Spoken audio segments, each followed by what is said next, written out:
দে না রে।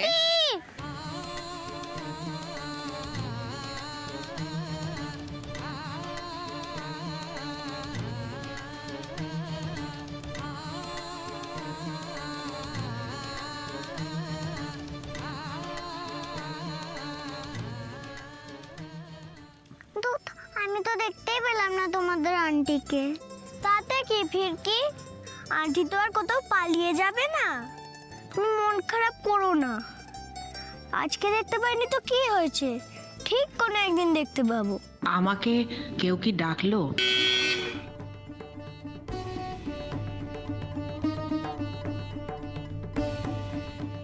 হ্যাঁ, আমাদের সঙ্গেই মাঝে মাঝেই দেখা হয় এখানে, আমাদের স্কুলে যাবার সময়। আমি তো তোমাদের মতো স্কুলে যাই না, তাহলে আমার সঙ্গে কি করে দেখা হবে? সেইটা ঠিক বলেছ। আর আমার মা তো আমাকে একা ছাড়তেই চায় না, আমার আর আশা হবে না। তুমি ভেবো না ফিরকি, আমরা তোমার মাকে গিয়ে বুঝিয়ে বলবো, তাহলে নিশ্চয়ই তোমার মা রাজি হবে। তোমরা সত্যি যাবে আমার মাকে বুঝাতে? তাহলে তো আমার খুব মজা। হ্যাঁ, যাব তো, দরকার হলে মাকেও সঙ্গে নিয়ে যাব।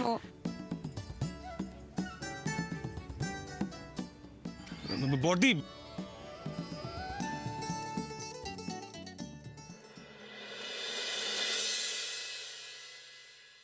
বাবা, এতক্ষণে শান্তি হলো। দিদি বলছি, স্বাদে কি কি লাগবে আমাদের তো মোটা মোটা লিস্ট ধরিয়ে দিয়েছো। হ্যাঁ, এবার জামাইবাবু, তারপর তোমার শ্বশুর বাড়ি থেকে কি কি দিচ্ছে বললে না তো? শ্বশুর বাড়ি থেকে স্বাদ দেবে তো তোমায়? না গো তরিতা,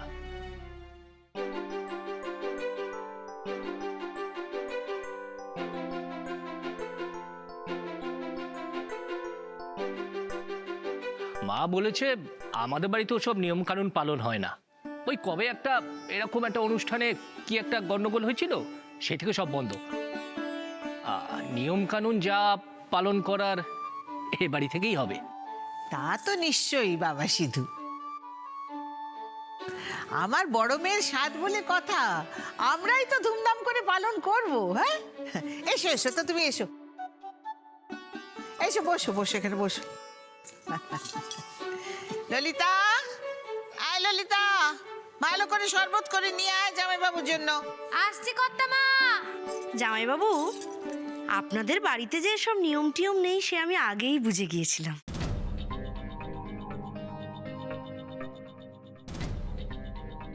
তা এতই যদি বোঝো তো বোকার মতন প্রশ্নটা করলে কেন?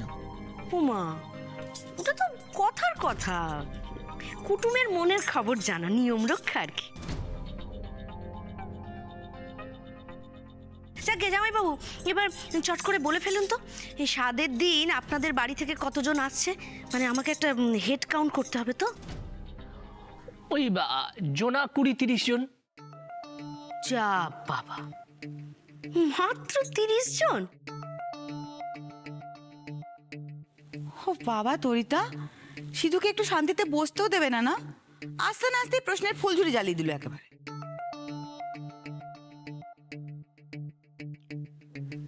কি করব বলো দিদি,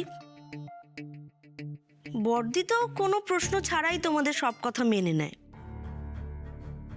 আমি তবু একটু জিজ্ঞাসা করি, আয়োজনটা যাতে ঠিকঠাক হয়।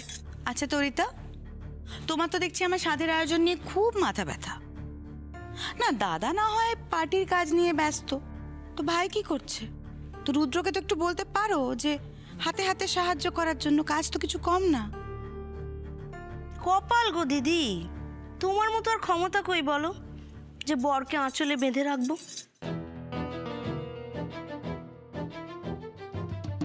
জামাইবাবু, নিন শরবত আপনার।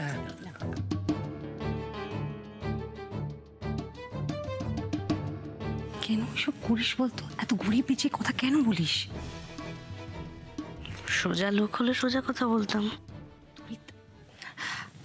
রুদ্র আসলে ইলেকশনের কাজে কোচবিহার গেছে রঞ্জিনী, তবে তুমি চিন্তা করো না, তোমার স্বাদ তোমার মনের মতন করেই দেওয়া হবে, আমরা সবাই আছি তো। থাক বড় বৌমা, থাক তাহলে, আর নাম কামানোর চেষ্টা করো না, যা করার তো ওই রোমাই সব করলো।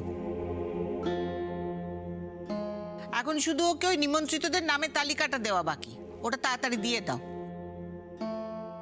আর শোনো, ওই মলয় আর মলয়ের বউ, ওদের কিন্তু বলতে ভুলো না, বড় খোকার একেবারে প্রাণের বন্ধু। ওদের না বললে বড় খোকা বাড়ি ফিরে একেবারে দক্ষ যোগ্য বাদিয়ে দেবে।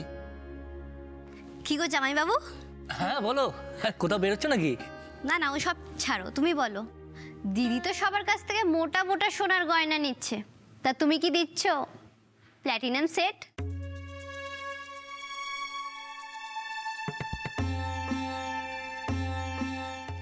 প্ল্যাটিনাম সেট না?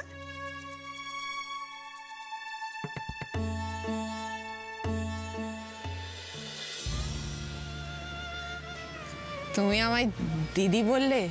হ্যাঁ মানে আমি ঠিক কিছু না ভেবে, কেন আপনার কি খারাপ লাগলো? না না, খারাপ লাগবে কেন? আসলে আমাদের এইসব শোনাতে অভ্যেস নেই। লোকজন রাস্তাঘাটে এমন সব নামে ডাকে যেন আমাদের শরীরে কোনো প্রাণী নেই। আমরা ওই সমাজের বাইরে থাকা কোনো কীট। দিদি বলেই কেউ ডাকে না, আবার তুমি বদ্দি বললে।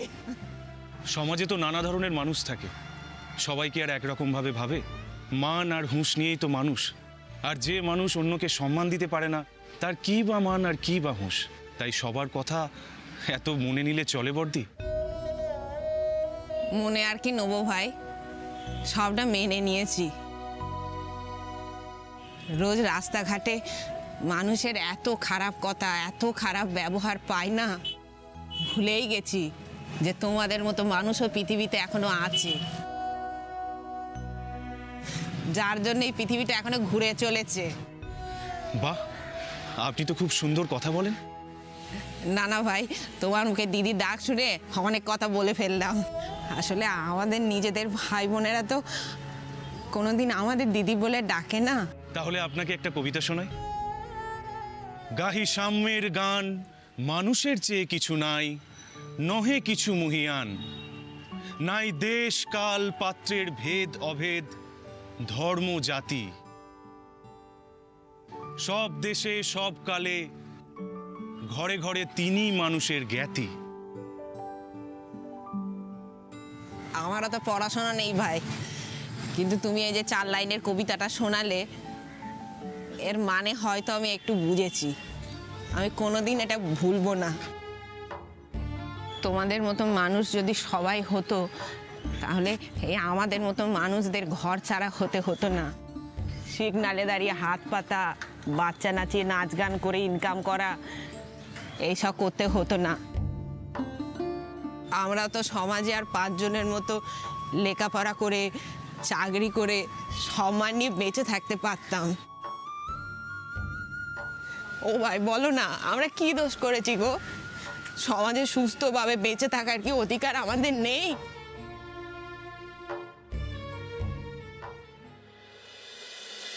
মা, বিদিশাকে আর বকবেন না। একমাত্র শালি বলে কথা, জামাইবাবুর সঙ্গে একটু আর কি তো করতেই পারে, তাও তো বাড়ির সবার সামনেই করেছে। তা ঘরের লোক হোক আর বাইরের লোক হোক, বড়দের সাথে আর কি করবে কেন? তবে যাই বলো, দেখে মনে হচ্ছে কাল দিদির স্বাদ নয়, দিদির বিয়ে। কি মোটা মোটা সোনার সেট গিফট নিচ্ছে, ব্যাপারটাই আলাদা, কি বলো দিদি? এই, তুমি কি বলতে চাইছো বলো তো? না না, মানে কি বলতো, মানে এই এত আয়োজন স্বাদে হয় এরকম আমি আগে কখনো দেখিনি। মানে গিফটের লেনদেন ভাবাই যায় না। শোনো ছোট বৌমা, অন্য বাড়িতে কি হয় জানি না, আমাদের বাড়িতে এই রকমই হয়। মা, তাই বুঝি? আচ্ছা মা, বলছি দাদা হওয়ার সময়ও আপনাকে এত ঘটা করে এরকম ইলাহি ভাবে স্বাদ দেওয়া হয়েছিল? তরিতা, একটু চুপ কর না। আরে না না দিদি, তুমি বুঝতে পারছো না, মাকে তো আমি সেই ছোটবেলা থেকে চিনি। উনি তো আমার মায়ের বন্ধু ছিলেন, সুনন্দা মাসি করতাম, জানো তো? কি মা, ঠিক তো? হ্যাঁ, আমাদের বাড়িতে তো খুব আসা যাওয়া ছিল। আমার মাসির বাড়ির ঠিক পাশের বাড়িটা, মানে 2 কামরার যে বাড়িটা, ওইটাতে ওনারা থাকতেন। তারপর মাঝে মাঝে পরীক্ষার সময় তো বড়দা ভাই আসতো আমার মাসির বাড়িতে। আমি নিজেও কতবার গেছি মায়েদের বাড়িতে, কি মা যাইনি? ছোট্ট ছোট্ট দুটো ঘর ছিল, একেবারে নড়ার জায়গা ছিল না। কিন্তু মা, সত্যি আপনি কি সুন্দর গুছিয়ে রাখতেন ওই ছোট্ট ঘর দুটো। হ্যাঁ, ব্যাস অনেক হয়েছে। হ্যাঁ, এবার একটু চুপ করো তো দেখি। ওই দেখো, আমি মায়ের প্রশংসা করছি, তুমি বাধা দিচ্ছ। সত্যি মা, তখন আপনি গায়ে গতরে যা খাটতে পারতেন ভাবাই যায় না। অবশ্য উপায়ই বা কি ছিল? এখনকার মতো এরকম পায়ের উপর পা তুলে তার বসে থাকার সামর্থ্য ছিল না। না ছোট বৌমা, অনেকক্ষণ থেকে বাজে বকে যাচ্ছ তুমি। যা বাবা, আমি তো পুরনো দিনের কথা বলছিলাম, পুরনো ইতিহাস এসব তো মনে পড়ে যায়, তাই বললাম। আপনি থাক, আর কিছু বলতে হবে না তোমাকে। তোমার মা আমার বন্ধু ছিল, তাই তোমাকে এ বাড়ির বউ করে এনেছিলাম। এখন আমি হাড়ে হাড়ে টের পাচ্ছি কি ভুলটাই করেছি। আমি আসছি, হ্যাঁ, আমার অনেক লেট হয়ে গেছে। আই দাঁড়া, কোথায় যাচ্ছিস? কেন মা? কলেজ? কলেজ? এই এত সেজেগুজে কলেজ? সাজলাম আর কোথায় মা, জামাটা অনেক দিন ধরে পড়েছিল তাই পরলাম। ঠিক আছে, যাচ্ছিস যা, কিন্তু সন্ধ্যের আগে বাড়ি ঢুকে যাওয়া চাই। কিন্তু মা, আজ তো একটা এক্সট্রা ক্লাস ছিল। আই একদম চুপ, বেশি কেলাস টেলাস দেখাস না আমাকে। যা বলছি সেটা শুনবি, তা না হলে দাদাকে বলে তোমার লেখাপড়া সব বন্ধ করে দেবো আমি। তরিতার রাগটা মা বিদিশার ওপর মেটালেন। আহারে বেচারি।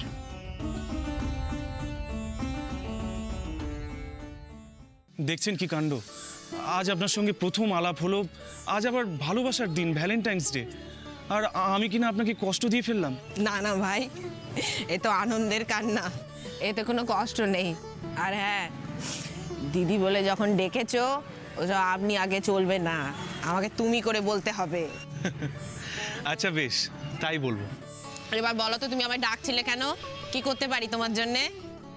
আমি ওটা দেখে ডাকছিলাম, কিন্তু তুমি গোলাপ নেবে? হ্যাঁ মানে কিন্তু কিন্তু কি? আজ তো বাজারে গোলাপের দাম আগুন ছুঁয়েছে। এক একটা গোলাপ 100 টাকা করে বিক্রি হচ্ছে, আর আমার কাছে তো এই মুহূর্তে এত টাকা নেই। তাই ভাবছিলাম যে এইটুকুই আছে। ভেবেছিলাম যে টিউশনির বাড়ি থেকে আজ হয়তো মাইনেটা দেবে, কিন্তু দিল না তো। তাই আচ্ছা বলছি, আমাকে একটা গোলাপ দেবে? কথা দিচ্ছি, কাল মাইনে পেলেই এখানে এসে বাকিটা দিয়ে যাব। আর তুমি তো রোজ এখানেই থাকো। আসলে আমি আমার ভালোবাসার মানুষটার জন্য চাইছি। খুব অবাক হচ্ছ না? এভাবে ধারে নিশ্চয়ই কেউ তোমার কাছে আগে কখনো ফুল চায়নি। ভাবছো ছেলেটার মাথা খারাপ হয়ে গেছে, কিন্তু কি করব বলো, আমার তো এর থেকে বেশি কিছু দেওয়ার সামর্থ্যও নেই। আমি খুব সাধারণ বাড়ির ছেলে, আমাকে একটা ফুল দেবে গো? কেন দেব না? এই নাও।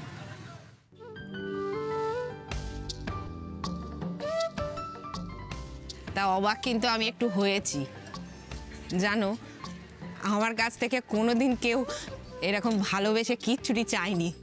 এটা তো স্বাভাবিক, ভালোবাসলেই তো মানুষ এমন মরিয়া হয়ে চাইতে পারে। তোমাকে তোমাকে কি বলে যে ধন্যবাদ দেবো দিদি? দিদিকে কি কেউ ধন্যবাদ দেয়? এই যে তুমি আজ আমায় এত বড় একটা সম্মান দিলে, তার বদলে তোমার মুখের এই হাসিটাই তো আমার পাওনা। জানো বর্দি, ঘুরতে ঘুরতে ভাবছিলাম কি করব। একবার তো মনে হচ্ছিল যে আজ হয়তো খালি হাতেই যেতে হবে ওর কাছে, কিন্তু কিন্তু মন মানছিল না। তোমাকে দেখে কি জানি কেন জানি না ডেকে ফেললাম। তখন বুঝতে পারিনি যে এভাবে চাইতে পারবো, কিন্তু তোমার সাথে কথা বলে বুঝতে পারলাম যে তুমি হয়তো আমার এই চাওয়ার পেছনের সত্যিটা ঠিক বুঝতে পারবে। ও আমি তোমার চোখ দেখেই বুঝেছি, তোমার ভালোবাসার মধ্যে কোনো খাদ নেই, ও একেবারে খাঁটি সোনা। আমার তরফ থেকে তোমাদের দুজনার জন্য অনেক শুভেচ্ছা। থ্যাংক ইউ বর্দি। আবার ভালোবাসার উপহার কি দাম দিয়ে বিচার করা যায় ভাই? সুখী হও ভাই, ভালো থেকো, ভালো হোক তোমাদের। আমি যেন আমার ভালোবাসার মানুষটাকে পাই, আর যে কোনো বাধাই যেন আমরা পেরোতে পারি। দেখো। বাহ, এইটা বেশি ভালো লাগছে, এইটা নে তুই। এই কি হলো বলো? হ্যাঁ হ্যাঁ হ্যাঁ হ্যাঁ, ফ্যান্টাস্টিক ফ্যান্টাস্টিক, দারুণ দারুণ, খুব ভালো। ও মা, মা আমার না খুব লোভ হচ্ছে গো। শাড়িগুলো না এক সেবার কার এক, আমি কোনটা রাখবো আর কোনটা নেবো না বুঝতে পারছি না। সত্যি মানে কি করা যায়? কি আর করবে, সবকটাই রেখে দাও।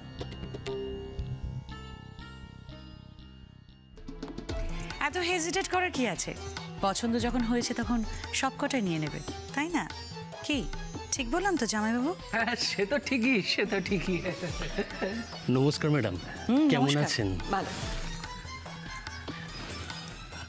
ম্যাডাম নিজে এই সমস্ত শাড়িগুলো পছন্দ করে এসেছেন। ম্যাডামের পছন্দের তারিফ করতে হয়। মা সে কি, রোমা তুমি আমার জন্য দোকানে গেছিলে? সত্যি তুমি পারো। আচ্ছা শুনুন, আপনারা এখন আসুন, এগুলো থাক এখানে, আমি পরে ফোন করে নিচ্ছি। ঠিক আছে ম্যাডাম, আপনি যেমন বলেন।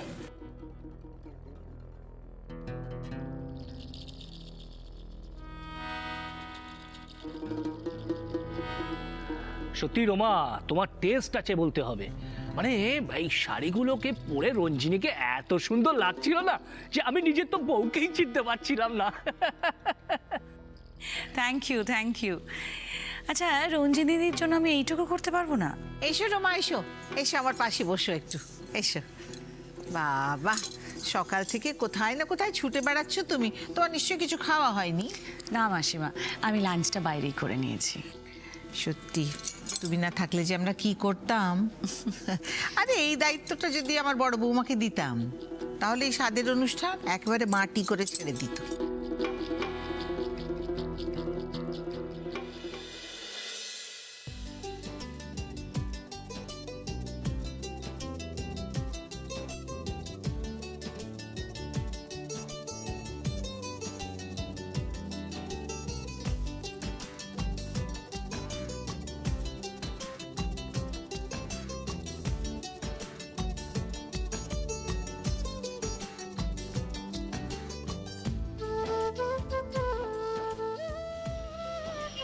কতক্ষণ ওয়েট করছি জানো? জানো না বাড়িতে কত যুদ্ধ করে আমাকে বেরোতে হয়। তারপর কালকে তো বাড়িতে অনুষ্ঠান আছে, মাকে তো চেনো না, আজ তো ধরাই পড়ে যাচ্ছিলাম। বাপরে, বেরোনোর আগে যা জেরা করতে।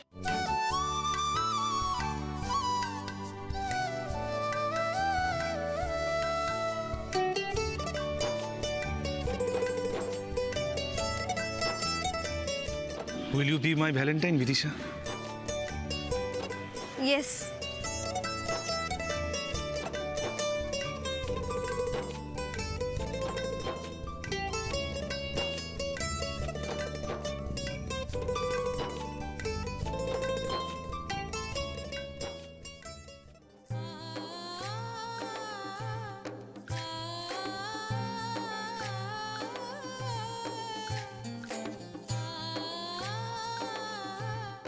যতই বাধা বিপত্তি আসুক না কেন, ওদের তুমি মিলিয়ে দিও ভগবান। আর এটা দেখো, বাহ, এটা তো আরো মানিয়েছে, বড্ড সুন্দর শাড়িটা। হ্যাঁ, তোমার মেয়ে না যা পরে তাকেই তাকে মানা। এটা কিন্তু ও পছন্দ করে দিয়েছে।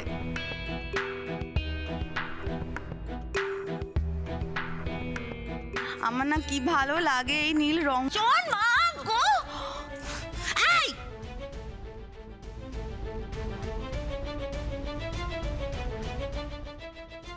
ধাক্কা মারলি কেন রে? হ্যাঁ, দেখে চলতে পারিস না? রঞ্জিনীর গলা না? হ্যাঁ রঞ্জিনী, যাও পাল্টে গেছে, দেখো কি। মধুটাকে বকছে, বোধহয় কিছুটা করেছে মেয়েটা। কিচ্ছু করেনি বর্দি, মধুজা কিচ্ছু করেনি। দেখবে গিয়ে নীলাদ্রি কিছু করেছে, তাও মধুজাকে বলছে। মেয়ে না, মেয়ে তো। আমি তো তোমার ধাক্কা মার। চুপ! অসভ্য মেয়ে কোথাকার, টেনে এক চড় মারবো দেখবি। আমি সত্যি বলছি বড় পিমনি, আমি তোমায় ধাক্কা মারিনি। চুপ কর! কোথা থেকে জুটেছে কে জানে, ধাক্কা মেরে আবার মুখে মুখে কথা হচ্ছে। হ্যাঁ না না পিমনি, আমি সত্যি বলছি। এই কিসের পিমনি রে? হ্যাঁ, আমাকে একদম পিমনি বলবি না, আমার দায় পড়েছে তোর পিমনি হতে। ভাবো তো যদি এই পেট নিয়ে আমি পড়ে যেতাম। দাঁড়াও, দেখো দেখো কিরকম অসবের মতো ফ্যাল করে তাকিয়ে আছে দেখো। ইচ্ছা করছে না মেরে একেবারে মুখ ফাটে।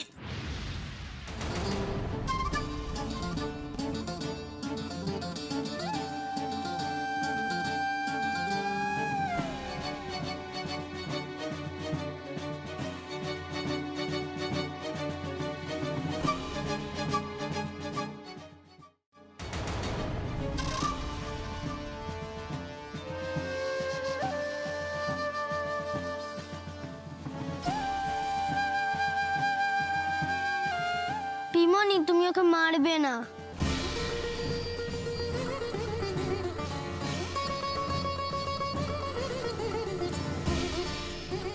ফিরকি মিথ্যে কথা বলছে না পিমনি।